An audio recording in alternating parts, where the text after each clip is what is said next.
Hannah Kavanagh speaking, and welcome to yet another fabulous episode of CUNY Uncut, where we talk about anything and everything, uncensored, unedited, and uncut. Today, I have a phenomenal guest on the show, who's a sophomore at Hunter, which is currently my alma mater now. Woo woo, Hunter represent.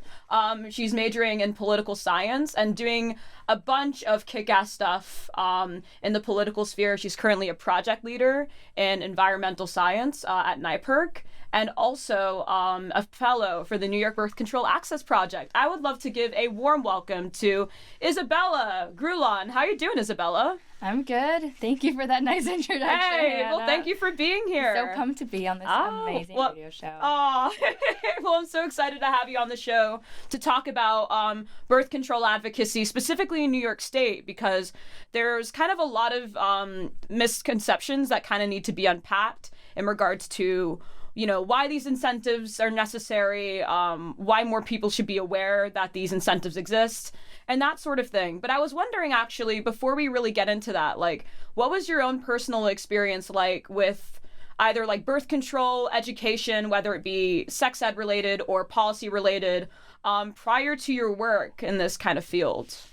Well, I would talk about it first in regards to my health class. I think we all took health in high school. Yeah. And we really only talked about like condoms, and that was pretty much it. We never discussed like the pill, IUDs. Like, of course, like health teachers are not like medical professionals, but we didn't get that background. I think that so many students need that knowledge. But my family, my mother, she was pretty open about like being protected, birth control and condoms.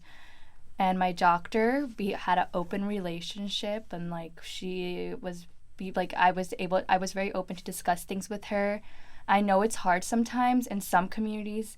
At NYBCAP, we talked about like how sometimes in our meetings with gynecologists, we discussed like our own backgrounds and like how it's difficulty in some of our families or communities. Like it's a taboo subject to talk about sex and birth control, the pill, or like getting a depot shot. But I learned about all these different ways we can protect ourselves and contraceptives through NYBCAP, and I was able to be in a safe space with other volunteers and doctors and advocates. And I've never been a part of a space like that with women, and we're all like so knowledgeable and just wanting to give us the knowledge to like share this in our own spaces, like in our schools and our friends group and our families. And we talked about IUDs, depot shot, patches, the rings, and the pill and all that. And I was like, I didn't even know about all these different types of like contraceptives. I'm just now hearing what a depot shot even is. I've never even heard that before. To get birth control by a shot, I was like, whoa, that's amazing. Wow. And they were all just so informative, and they're demystify things like, yeah, and it was great to be a part of that space. And like NYBCAP just makes students feel like they're well equipped and they can share this with other students. And I thank them so much for like having these experts and advocates available to us to discuss these issues. And yeah. That's amazing. No, for sure. It's funny because I had a very similar experience with like birth control education and all that stuff. But funny enough, at my high school, we didn't have health class till senior year, which is an absolute travesty. Because at that point, like a lot of people are sexually active, and it's like, what's going on here, guys? So, but first of all, I'm grateful that they're even talking about like STI prevention and birth control access in health class, even though it's that late in the year, because obviously, as we both know, in the South, it's all just like abstinence-only education, especially in states like Mississippi and all that stuff, which has the highest rates of teen pregnancies. But also like a similar thing, like I'm very open about birth control options with my mom, and it's something that we've talked about together, and something that I've been open with my gynecologist about as well, though that's a bit more of a murky territory, which I guess we could get into later. But one thing I notice is with a lot of, you know, New Yorkers in particular that may not be necessarily the most civically engaged, there's this whole idea that, you know, we're going to be safe no matter what happens with the reversal of Roe v. Wade and whatnot. And that's something that I kind of wanted to talk to you about and kind of address on the show. But I guess, like, what are your thoughts on that? And why would you say is that necessarily, like, not necessarily, like, the right call there, or the, you know, the right frame of mind to have on that issue? Yeah, so I think when we think of reproductive justice, we're thinking about, like, abortion access. And in New York State, yes, we have our rights protected. But also in New York State, Jersey, and New Jersey and Pennsylvania, our clinics are overwhelmed because we are helping people from states where their rights have been taken away, like people from Texas and Kansas and other states. And they come to our facilities, and the doctors are being overwhelmed with these cases, and they need to provide abortion care and all that for them. So there's different ways that we can help and alleviate this overwhelmingness and these facilities, and that's by expanding access to contraceptives. And in New York State, NYBCAP has found that 1.2 million New Yorkers live in contraceptive deserts, meaning that these are rural areas and underserved areas where they don't have access to a doctor or gynecologist that can give them like care that they need and the access to like prescribe them contraceptives. And that's why NYBCAP is taking this approach of trying to expand pharmaceutical access and their services through birth control. And we can do this by first like having them have the provider status to prescribe birth control. And then people have more pharmacists. They know their pharmacists better than they know their doctor sometimes. Mm-hmm. Some people don't even go to the doctor. I know one of my coworkers at NYBCAP, they're like, I don't even know my doctor. I don't even see her that much, but I am like friends with my pharmacist. And when you have those community relationships and you know your community pharmacist pretty well, like there's a better relationship. It's more accessible. You don't have to make an appointment to go to see your pharmacist. It's a one-stop shop. You get your birth control, the shot, maybe the devil shot. Yeah. You can get that, or the patch, in a one-stop, and it's like less of a haggle, and it's like it helps people who live like in the middle of nowhere in upstate New York, or people who live in communities where their facilities or clinics are overwhelmed, in like Manhattan and I know in Brooklyn and Queens they have especially been their abortion clinics have been overwhelmed because they are to help giving refuge to women from other states where their rights have been stripped. No, that's such an important point, because I mean, I'm not sure the exact stats, but I think, I mean, there's millions upon millions of women obviously have had like abortion access stripped from them.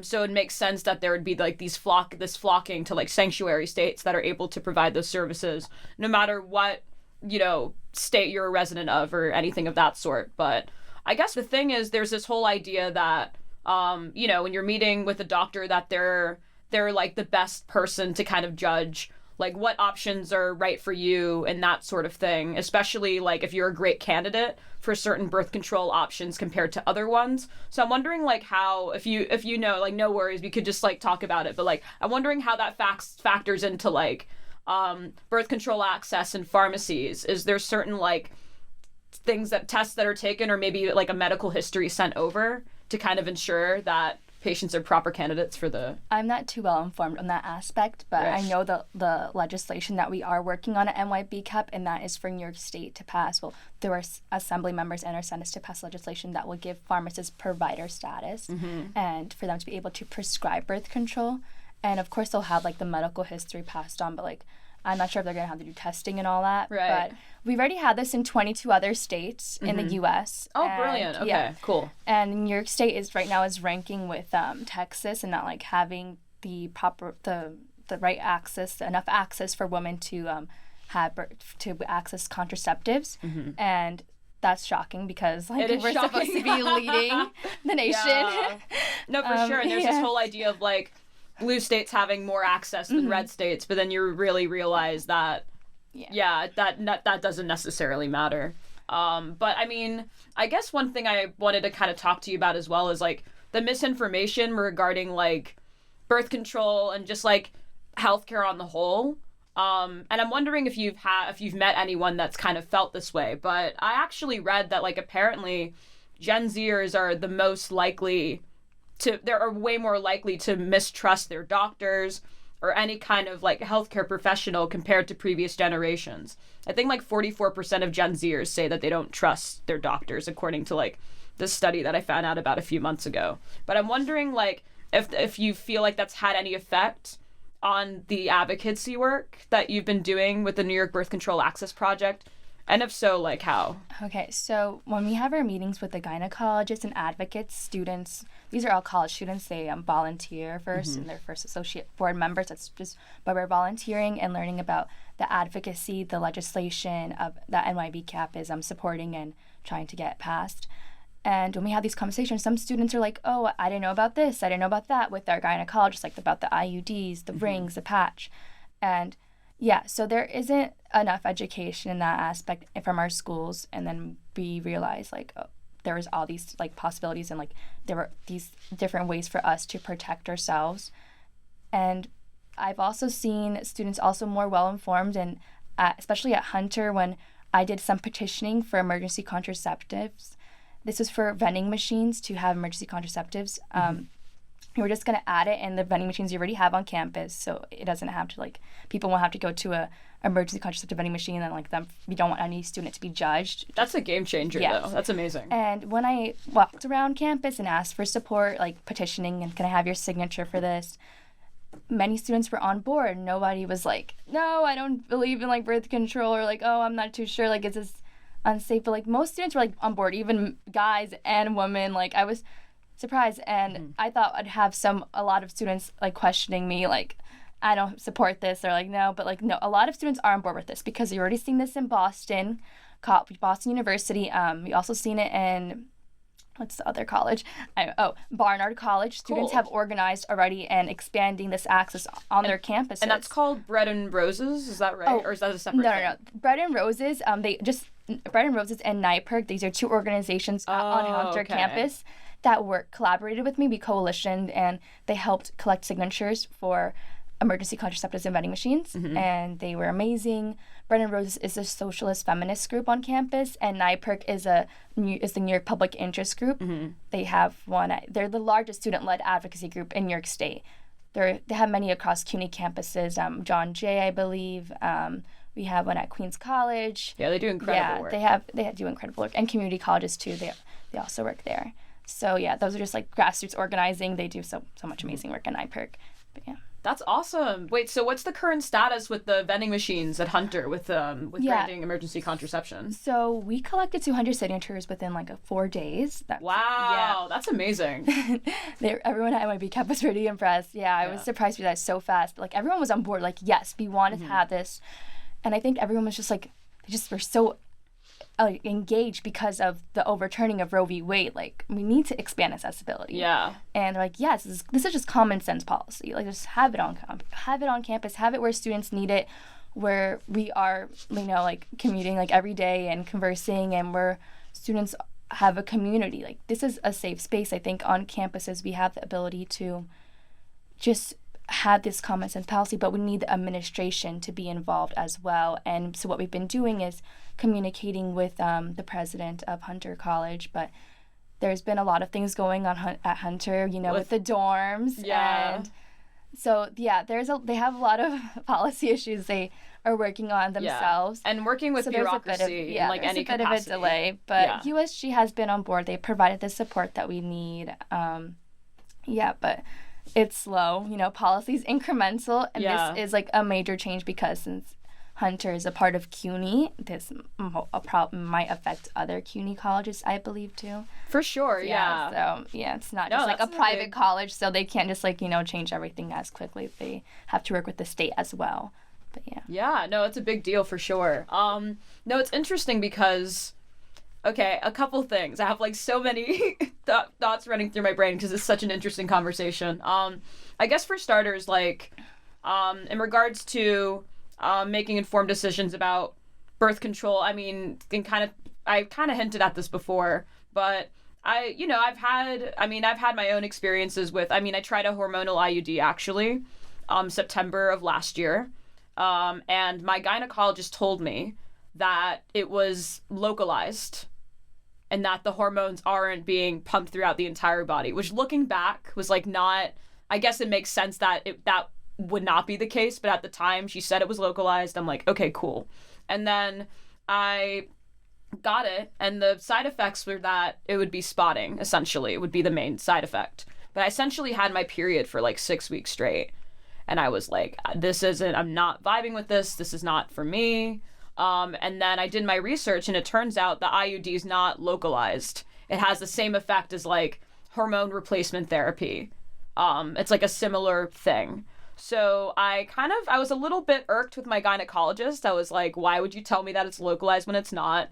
And there's that whole thing.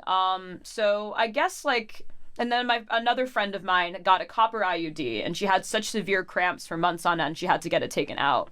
So there's instances where, you know, you kind of have to shop around to find like a birth control option that's right for you. But I'm wondering like if the New York Birth Control Access Project, or at least through your work with them, if their birth control education's like part of the advocacy in that regard, and making sure that women make informed, have the information they need to make informed choices about their bodies. I'm so sorry that happened to you. Sorry, I just want to say that. That's like sounds really painful. But yeah, everybody's body's different, so you have to find what works for you. Mm-hmm. And at NYBCAP, students have the opportunity to volunteer with our LEAP. That's called it's our Legislative Education Advocacy Program. Oh, cool. So this program allows students to engage with experts and activists, and we're able to have those conversations and learn more about like the different options that are out there for people with vaginas. Mm-hmm. But yeah, so we are able to have all our questions answered if we have any skepticism or concerns about, as you said, IUDs. Mm-hmm. And the gynecologists have been pretty open. Like they've discussed like how it can be painful for some people, and it could be more than spotting, like you mentioned. Mm-hmm. But yet students have the opportunity to like share this information also with their peers, because we have mixers. Mm-hmm. Mixers are basically these like community gatherings that we can have on campus or with their friends or family, and they give us a bunch of goodies like condoms and T-shirts from NYBCAP.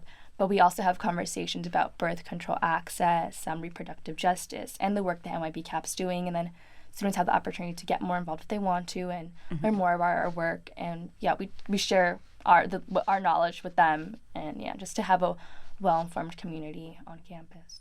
No, that's amazing.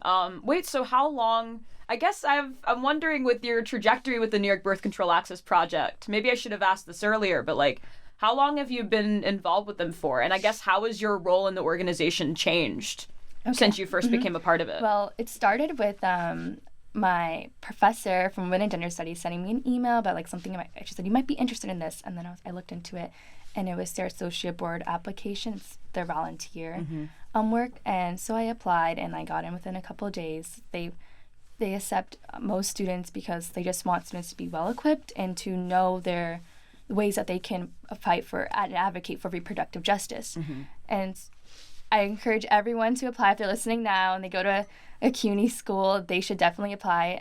They're starting their applications right now for the spring semester. And I began... You heard it here, folks. Yes. NYBCAP. Yes. Go online and go find them. And they have an Instagram too. Plugging it here. Yeah. And so then I began my fall semester, and we first started with the LEAP program. We just had conversations with activists from the South, from New York as well, gynecologists, local gynecologists from around the city. And we started with having conversations with them about birth control access. They also give us the opportunity to meet with reporters and to learn like how to talk to people like you about these questions. Yeah. And how to present ourselves and all that.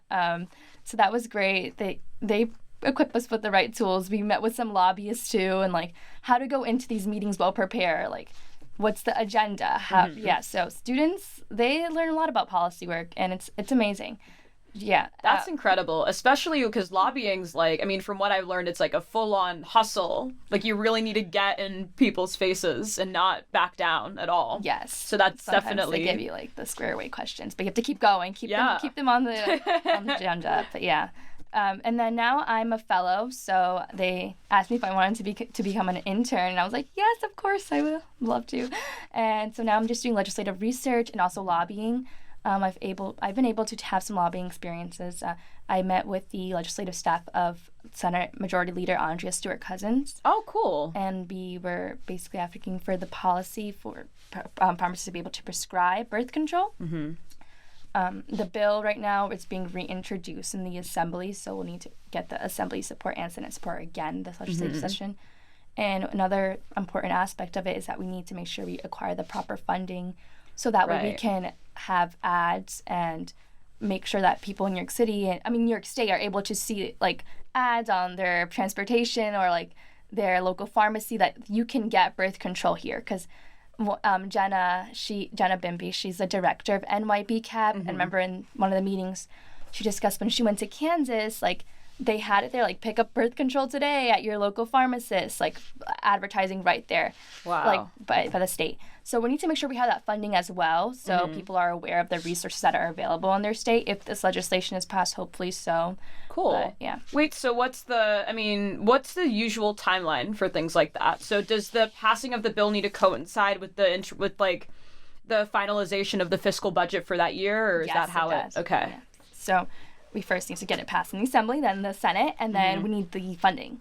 And the governor's approval, of course, and her signature, because she's a part of the fiscal budget. Yeah. She need her. Well, I'll be keeping my eyes and ears peeled for that. Yes. But I'm wondering, another thing, though, because I remember talking to, I guess, your colleague, Rochelle, who also is with NYBCAP, like, talking about, just why this is such an important issue and, like, why I wanted this to be covered on CUNY Uncut.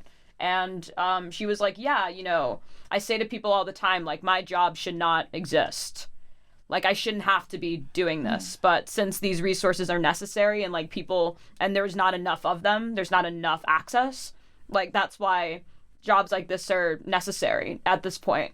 But I'm wondering, like, if you, I guess prior to your work with the policy stuff, and even just prior to, like, your experience at Hunter, did you expect, like, the birth control landscape to evolve the way that it has? Because I remember, like, going to the Women's March in, like, 2017, and when protesters were like, oh, the Supreme Court could strip away abortion access. At that time, I was just like, there's no way. There's no way that would happen. That's a little doomsday. And now here we are. So I'm just kind of wondering, like, if you ever thought we would get to this point, and also, like, how you personally feel about that and how you maintain hope in spite of that. Yes, so 2017, I was in high school then. That's a long time ago. Yeah. But, yeah, I wasn't involved in policy that much around that time, or politics. I was, of course, still reading about politics, New York Times, CNN, just hearing what's ever playing at home on the news. But when Amy Coney Barrett was officially on the Supreme Court, there were conversations. I remember they were questioning her for her to be nominated. The Senate was questioning her about, will she protect, like, the precedent of Roe v. Wade? And she didn't really give, like, a clear answer, and neither did Brian Kavanaugh. So we did know, like, our rights were, like, hanging by a thin thread, but, like, no one really had that much concern, I think, because we've almost exercised this right for more than 50 years. Yeah. And yeah, it's like been a part of our everyday lives in America. But when the decision was overturned in Dobbs v. Jackson, first when someone leaked the opinion, that was shocking. Right. That's when we found out. I think it was on May 2nd. And were we shocked? Yes. And we were like, maybe this will change. Maybe we need to protest, and, like, we just put pressure on these justices and they'll change their decision. But a lot of people knew, like, they were just probably going to go already with it. Like, there is not going to be any change. They're going to stick with the decision they wrote in that opinion. And yeah, that was pretty shocking. I was in my Women and Gender Studies class. That was, like, really my first feminist theory class that summer. And we had some tough conversations. And my professor, I remember her talking about, like, her also going to rallies. And she really got us all empowered and engaged, like, how we still need to, like, be out there advocating, even though right now we're, like, at a state of, like, distraught and, like, just in shock.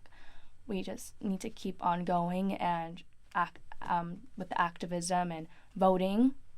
And I know a lot of people now feel, like, hopeless because not only this abortion, it was stripped in some states, but, like, there are other rights that can be lost. And because of Clarence Thomas's opinion, his and what he said about contraception as well, and that, Yes, and he talked about, of course, Bergefeld, but luckily the Senate passed a law protecting gay marriage. But, so we are concerned about the Supreme Court. That's very conservative, and a lot of rights are at risk. But we still have the right to vote, and we need to make sure we exercise that right. And we've seen in some states where abortion, it's very conservative, a very conservative state, and people are not on board. There are governors or their state legislators, but when voters are given the opportunity to vote with their ballot initiatives to protect the right to an abortion, voters have come out and they have protected that right. I think it's in Kansas or Kentucky, but I'm not sure the state.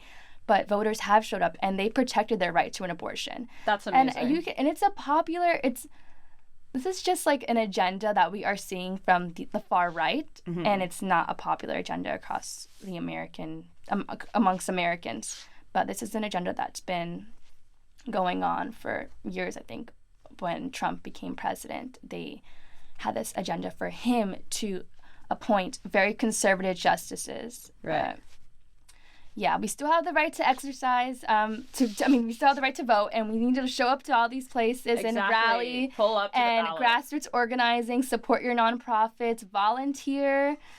Don't get discouraged. We need to keep our heads up high and help your communities. It starts, I think, the most important way to help with reproductive justice is in your local community, whether that means like your campus or your neighborhood.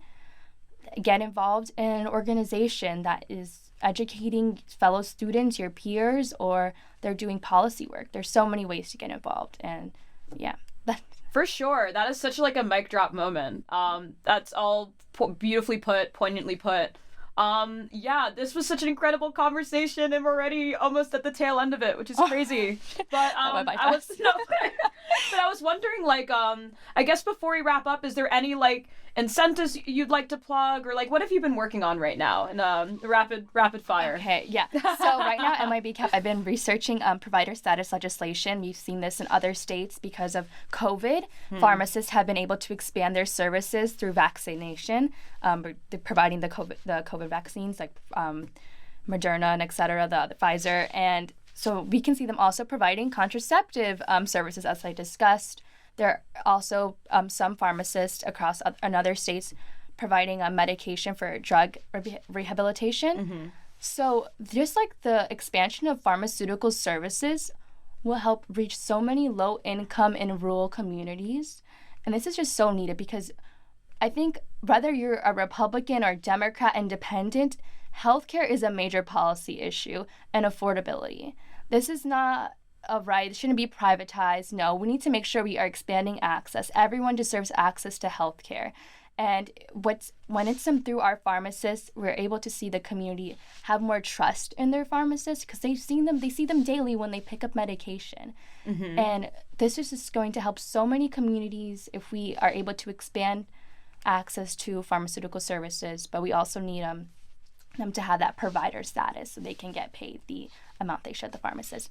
But yes, so we're working on contraceptive legislation right now. The bill we're probably going to change the bill number at NYBCAP because it's being reintroduced in the Senate and the Assembly. But yeah, so we want pharmacists to have provider status and to expand access to birth control and to contraceptives. Right now, I'm also, I just got an award from the Grove Fellowship. Congratulations. So I'm probably going to do some, thank you so much. We're going to work on some policy research, I believe. They haven't told me too much, so I begin that on February 3rd. That's a public policy fellowship. I encourage students at Hunter to apply in their sophomore year. I think you could be applying your sophomore year. Right now, I am just probably going to help with lobbying with NYPIRG voluntarily. With the CUNY New Deal, the New Deal for CUNY. Oh, yeah, that's right. Last year, we were able to expand TAP for incarcerated people and part-time students. That was a really big win. And we'll see what more we can do this year. There are some concerns because the governor wants to increase our tuition. But we'll see what we're going to negotiate this session. For sure. Yes. No, we'll see what happens. And, we're CUNY strong, and honestly, CUNY students can do anything. Yes, so as long as we organize and... but I mean, also, so I could go on for so long. We have to wrap up, but this was such an amazing conversation. Thank you so much for being on CUNY Uncut, Isabella. This was This was amazing. I learned so much, and I'm sure that listeners did as well. Thank you for having me on, Hannah. I'm so happy to be here. So this is CUNY Uncut, where we talk about anything and everything. Uncensored, unedited, and uncut. Thank you for tuning in. Bye, everybody. Bye.